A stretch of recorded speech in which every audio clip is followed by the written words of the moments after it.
जय हिंद साथियों, आपका आपके चैनल पर स्वागत है।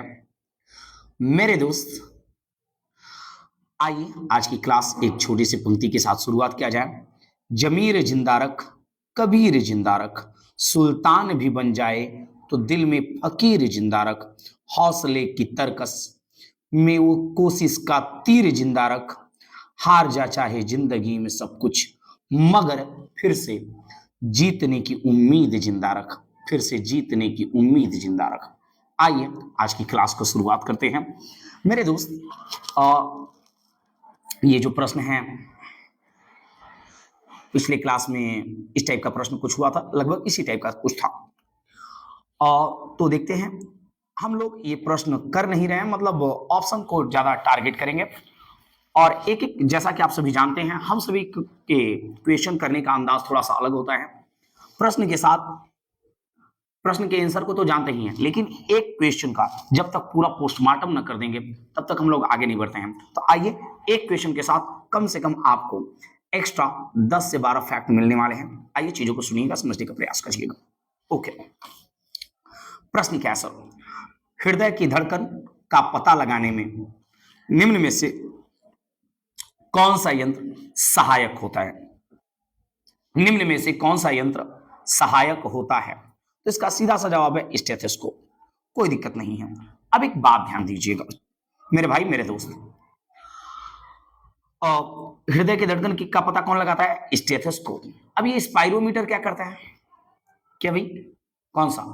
ये स्पाइरोमीटर। तो ये श्वसन दर को मापता है। ये किसको मेजर करता है भाई? ये श्वसन दर, श्वसन दर। ओके, अब एक बात ध्यान दीजिएगा, श्वसन दर का बात आया तो श्वसन दर से संबंधित रखिए। मानव में श्वसन तंत्र का प्रमुख जो अंग होता है वह आप जानते ही होंगे, फेफड़ा। ओके, अब एक बात और ध्यान दीजिए, मानव में फेफड़ा, इसके अलावा केचुआ जो है वह सांस लेती है त्वचा से। केचुआ जो है त्वचा से सांस लेते हैं। केचुए को किसानों का दोस्त भी कहा जाता है। इसके अलावा एक बात और ध्यान दीजिएगा, मछली जो है, मछली का श्वसन तंत्र जो होता है, मुख्य श्वसन अंग, वह होता है गिल्स यानी गलफड़ा। ओके, स्फिग्मोमैनोमीटर से क्या मापा जाता है भाई? बीपी, ब्लड प्रेशर, रक्तचाप। ओके, आगे बढ़ते हैं। और एक बात और ख्याल रखिएगा, बीपी की बात आई तो ये किसकी वजह से, इसको कौन कंट्रोल करता है? ऐसे मतलब शारीरिक अंग की बात किया जाए, ग्रंथि और हार्मोन की बात ना करें तो हृदय कंट्रोल करता है। अब एक बात समझिए, हृदय जब सिकुड़ता है तो उसे संकुचन कहते हैं। क्या कहते हैं? संकुचन, सिस्टोलिक।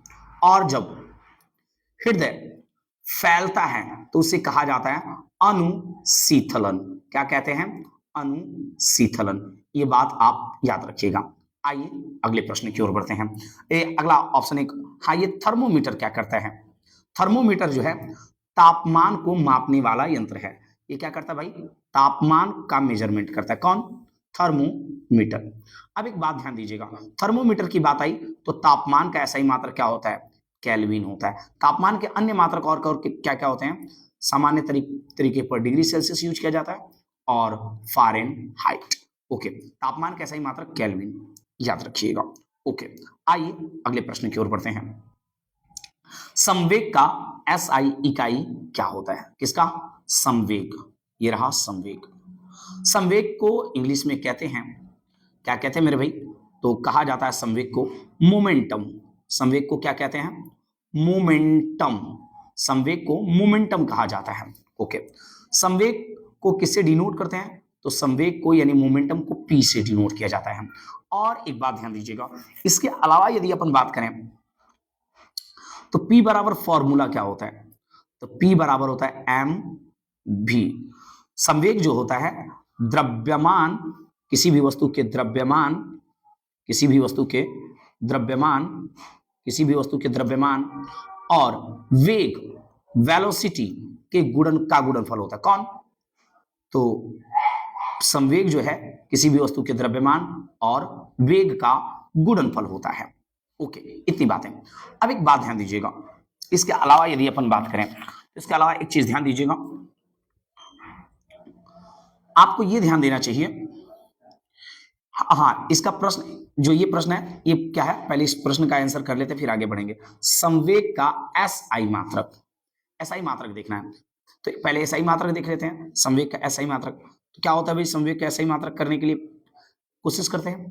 तो एसआई मात्रक कैसे निकालेंगे भाई, ये एम है, एम मतलब मास यानी द्रव्यमान, और इसका एसआई मात्रक होता है केजी, और यह है भी, ये क्या है, भी यानी वेग, वेलोसिटी, और इसका एसआई मात्रक जो होता है वह होगा मीटर प्रति सेकेंड, यानी कि संवेग का जो एसआई मात्रक होगा केजी मीटर प्रति सेकेंड, केजी मीटर प्रति सेकेंड।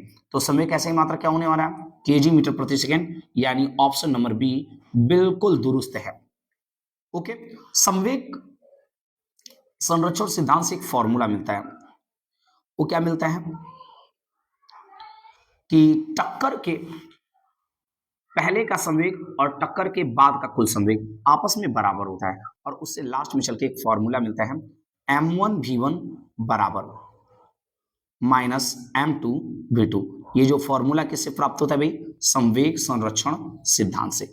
आइए अगले प्रश्न की ओर बढ़ते हैं। हम लोगों का अगला प्रश्न क्या है, और तो ये चीज मैंने सबको बताया है, आइए आगे बढ़ते हैं। प्रतिरोध की एसआई इकाई यानी एसआई मात्रक क्या होता है, प्रतिरोध, प्रतिरोध का मात्रक देखना है। किसका मात्रक देखना हम लोगों को, प्रतिरोध का।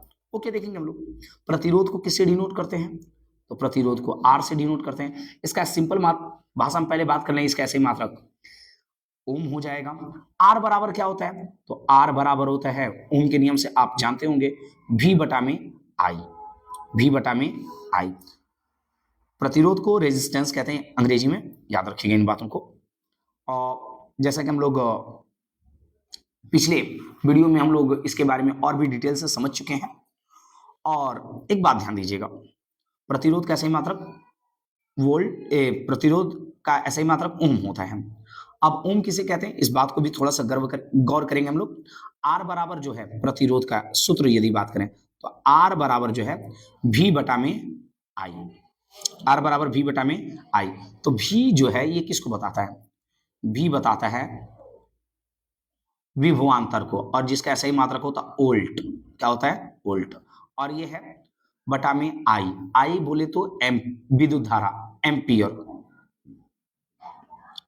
वोल्ट प्रति एम्पियर। भी प्रतिरोध का एसआई मात्रक होता है, और इसी वोल्ट प्रति एम्पियर को ही और क्या नाम दे दिया जाता है, ओम। क्या नाम दे दिया जाता है, ओम।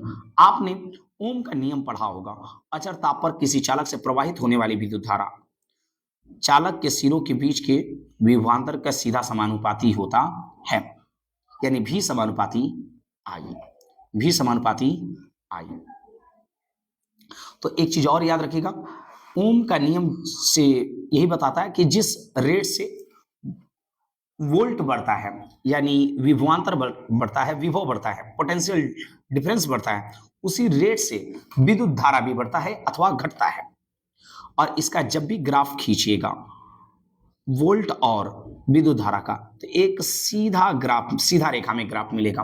और इसमें अचर क्या होता है, ओम के नियम में अचर क्या होता है, तो ओम के नियम में अचर होता है तापमान। अचर ताप पर किसी चालक से प्रवाहित होने वाली विद्युत धारा, तो याद रखिएगा ओम के नियम में अचर क्या होता है, तापमान। ओके, अब इसके अलावा एक चीज और ख्याल रखिएगा, जब प्रतिरोधों को श्रेणी क्रम संयोजन किया जाता है, ये रहा श्रेणी क्रम संयोजन, सीरीज कॉम्बिनेशन बोला जाता है प्रतिरोधों का श्रेणी क्रम संयोजन, ऐसा जब रहे R1 R2, तो इसके लिए आप जानते हैं इसका समतुल्य प्रतिरोध के लिए फॉर्मूला आता है R1 plus R2 plus dash dash dash dash, ये चलता रहेगा। जब समांतर क्रम रहेगा प्रतिरोध, जब प्रतिरोधों को समांतर क्रम में जोड़ा जाएगा, जब प्रतिरोधों को कैसे जोड़ा जाएगा, समांतर क्रम में।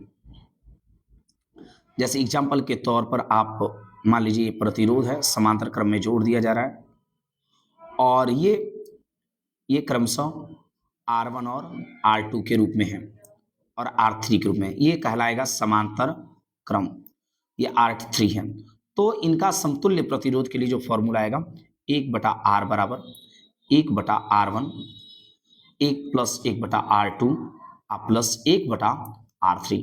ये समांतर क्रम संयोजन के लिए है। इन बातों का ख्याल रखिएगा। आइए आगे बढ़ते हैं और चीजों को समझने का प्रयास करते हैं। अगला प्रश्न देखेंगे तो इसे समझने का प्रयास करेंगे मेरे भाई। ओके, चीजों को पहले समझते हैं फिर आगे बात करेंगे। दाब का SI इकाई क्या है? दाब बोले तो प्रेशर। ओके, प्रेशर बराबर क्या होता है भाई? दाब की यदि बात करें हम लोग तो क्या होता है भाई? दाब की यदि बात किया जाए तो क्या है भाई? दाब यानी प्रेशर। प्रेशर बराबर फॉर्मूला होता है बल बटा में क्षेत्रफल, यानी फोर्स अपॉन एरिया। ये प्रेशर जो होता है, किसी भी वस्तु पर लगा प्रेशर बल का सीधा समानुपाती होता है, डायरेक्टली प्रोपोर्शनल होता है। और यही प्रेशर जो है क्षेत्रफल का व्युत्क्रमानुपाती होता है। और उसके बाद इन दोनों के संयोजन से ये जो फॉर्मूला है, इन दोनों के ही संयोजन से ये फॉर्मूला तैयार हो जाता है। ओके, F P बराबर F बटा में A। अब बात आता है कि दाब जो है ये एक अदिश राशि है। ओके, इतनी बातें ख्याल रखिएगा। हाँ देखिए, ये सब P समानुपाती F का मतलब क्या है? P समानुपाती F का मतलब है यही है कि यदि भाई P समानुपाती F का सिंपल मतलब है कि यदि फोर्स बढ़ेगा तो प्रेशर दबाव ज्यादा महसूस होगा। तो आप कोई भी चीज काटते होंगे चाकू वगैरह से तो आप महसूस कीजिएगा, फोर्स ज्यादा लगाएंगे तो दाब अधिक लगेगा और वो जो भी चीज आप चाकू से काट रहे हैं, सब्जी फल, तो वो आसानी से कट जाएगा। अब आ जाइए एरिया। यदि कोई चाकू भोथर है, भोथर यानी ब्लंट इसे इंग्लिश में बोलेंगे, तो भोथर है तो उसका क्षेत्रफल बढ़ जाएगा और जब क्षेत्रफल बढ़ेगा तो प्रेशर कम हो जाएगा। क्यों? क्योंकि क्षेत्रफल का व्युत्क्रमानुपाती होता है प्रेशर। प्रेशर क्या होता है? व्युत्क्रमानुपाती, यानी उल्टा, यानी क्षेत्रफल बढ़ेगा तो दाब जो है घट जाएगा। और जब वहीं पर नुकीला एकदम तेज धारदार चाकू लिया जाता है तो सब्जी आसानी से कट जाता है, क्योंकि नुकीला धारदार चाकू जो होता है उसका क्षेत्रफल कम हो जाता है और क्षेत्रफल कम होने से प्रेशर बढ़ जाता है। तो ये बातें याद रखिएगा। ओके, अब बात आ जाते हैं इसका SI मात्रक क्या है? SI मात्रक। तो देखिए भाई, तो प्रेशर का SI मात्रक करने के लिए हम लोग करेंगे, चीजें समझते हैं। यह बल का SI मात्रक होता है न्यूटन, और ये बटा में है एरिया, बटा में है एरिया। ओके, तो एरिया का SI मात्रक होता है मीटर स्क्वायर, तो बटा में है तो इसका SI मात्रक क्या हुआ? दाब या दबाव न्यूटन प्रति मीटर स्क्वायर, या न्यूटन ये रहा प्रति वर्ग मीटर भी कह सकते हैं इसे, न्यूटन प्रति वर्ग मीटर।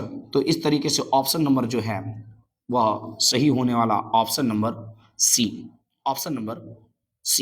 अब एक बात ध्यान दीजिए, इसी न्यूटन प्रति मीटर स्क्वायर को पास्कल भी कहा जाता है। इसी न्यूटन प्रति मीटर स्क्वायर को क्या नाम दिया जाता है? पास्कल। तो दाब का SI मात्रक हम क्या कह सकते हैं? पास्कल भी है। ओके, आई होप कि आपको चीजें समझ में आ रहा होगा। आइए अगले क्वेश्चन की ओर बढ़ते हैं। यह एक अदिश राशि है, इसका SI मात्रक न्यूटन प्रति वर्ग मीटर है और इसका SI मात्रक उसी को और क्या नाम दिया जा सकता है? पास्कल। आइए अगले प्रश्न की ओर बढ़ते हैं। विस्थापन का इकाई SI इकाई क्या होगा? तो विस्थापन कुछ नहीं भाई मेरे दोस्त, एक बस सिंपल सी चीज ध्यान दीजिएगा, विस्थापन भी एक प्रकार की दूरी ही है। विस्थापन भी क्या है? विस्थापन जो है भी एक प्रकार की, ये विस्थापन जो है एक प्रकार की दूरी है। विस्थापन जो है एक प्रकार की दूरी है, और बस थोड़ा सा अंतर यह है कि विस्थापन में दिशा होता है, दिशा का बात किया जाता है, लेकिन दूरी में कोई निश्चित दिशा की चर्चा नहीं होती है। तो यानी विस्थापन जो है, विस्थापन को अंग्रेजी में डिस्प्लेसमेंट कहते हैं। यह एक सदिश राशि है और यह एक दिशा युक्त दूरी है। इसके अलावा विस्थापन को और क्या समझ सकते हैं? तो देखिए, यदि दूरी की बात की जाए तो रास्ते की कुल लंबाई को दूरी कहते हैं। मान लीजिए आप सपोज दैट एक छोटा सा एग्जांपल आप ले सकते हैं कि मान लीजिए यहाँ पे पॉइंट ए है, ये पॉइंट बी है, ये पॉइंट सी है और ये पॉइंट डी है। ए, बी, सी और डी। अब चीजों को समझिएगा साहब, यहाँ पे थोड़ी सी चीजें मैं समझाने का प्रयास कर रहा हूं कि कोई व्यक्ति है जो क्या कर रहा है। पहले तो एक चीज और भी कर लेते हैं, यहाँ पे थोड़ा सा इनका मान अपन लिख लेते हैं। ओके, ठीक है। मान लेते हैं कि ये 10 मीटर है, ये 4 मीटर, ओके। और जैसे भी हो हम ऐसे ही बस ले लेते हैं, ये 10 मीटर और ये 4 मीटर, ओके। और मान लेते तब तो ये आयत बन गया, तब तो ये आ जाएगा, ये जो है आएगा, कैलकुलेट करिएगा तो सीधा मान लीजिए आयत बन जाए तो √116 मीटर मान के चलिए, जो भी है कैलकुलेशन करते रहेंगे हम लोग बाद में। मान लेते हैं कि इतना ही है। अब यहाँ पे चीजें समझने वाली क्या है दूरी और विस्थापन में, बस इतना ध्यान दीजिए। दूरी जो है रास्ते की कुल लंबाई है, लेकिन विस्थापन क्या है? किसी भी वस्तु द्वारा तय की गई या किसी भी वस्तु के प्रारंभिक बिंदु और अंतिम बिंदु के बीच की न्यूनतम दूरी को विस्थापन कहते हैं। फिर से समझिएगा, दूरी क्या है?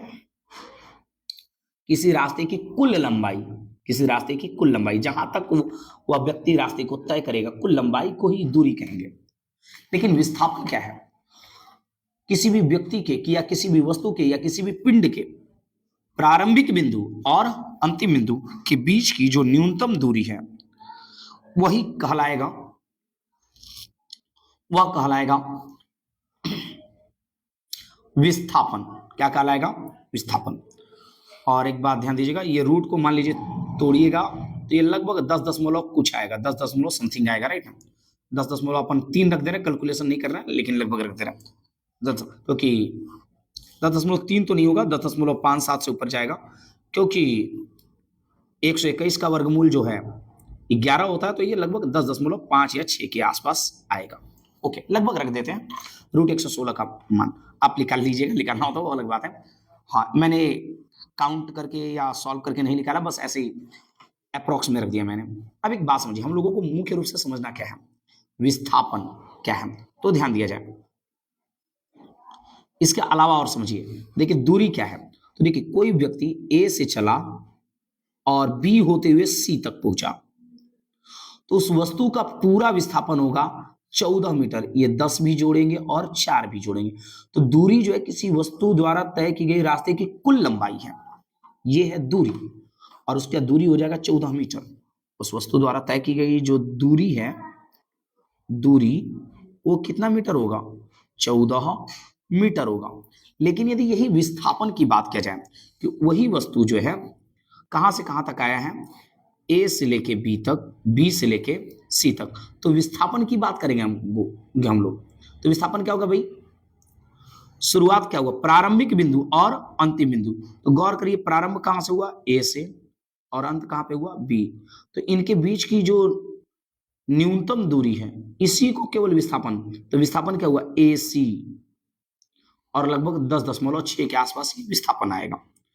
तो सिंपल सा मतलब बस ये समझिएगा कि दूरी में रास्ते की कुल लंबाई जोड़ेंगे, और विस्थापन में क्या करेंगे? हमेशा जब भी करेंगे विस्थापन, तो उसका प्रारंभिक बिंदु और अंतिम बिंदु के बीच की सीधी लंबाई जो है वही विस्थापन कहलाएगा, और ज्यादा कुछ नहीं है।